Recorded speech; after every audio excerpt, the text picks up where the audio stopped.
anggota DPRD DKI Jakarta dari partai besar diduga bermain judi online slot saat sedang mengikuti rapat paripurna pada Kamis 20 Juli 2023. Anggota legislatif tersebut terekam kamera pewarta yang sedang meliput jalannya rapat paripurna. Salah seorang anggota DPRD DKI Jakarta dari partai besar diduga bermain judi online slot saat rapat paripurna berlangsung pada Kamis 20 Juli 2023. Aksi anggota DPRD DKI itu dilakukan saat rapat paripurna membahas perihal rencana peraturan daerah tentang pertanggungjawaban APBD 2022 yang dihadiri pejabat Gubernur DKI Heru Budi Hartono. Anggota legislatif itu tertangkap kamera pewarta yang tengah meliput jalannya rapat paripurna. Momen tersebut bermula saat Wakil Ketua DPRD DKI Zita Anjani yang menggantikan posisi Ketua DPRD DKI Prasetyo Edi Marsudi yang berhalangan hadir membuka jalannya rapat paripurna.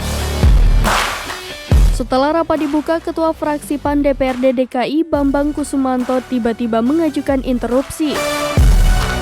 Namun interupsi Bambang belum sempat tersampaikan karena pengeras suara yang mendadak mengalami kendala teknis sehingga tak mengeluarkan suara.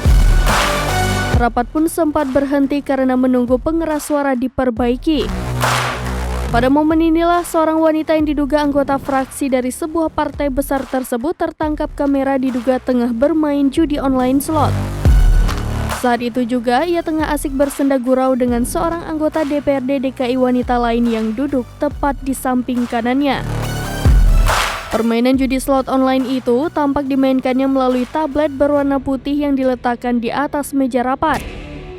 Saat dikonfirmasi, anggota tersebut mengakui dirinya memang bermain game saat itu. Hal itu dilakukan karena menunggu perbaikan pengeras suara yang sedang diperbaiki.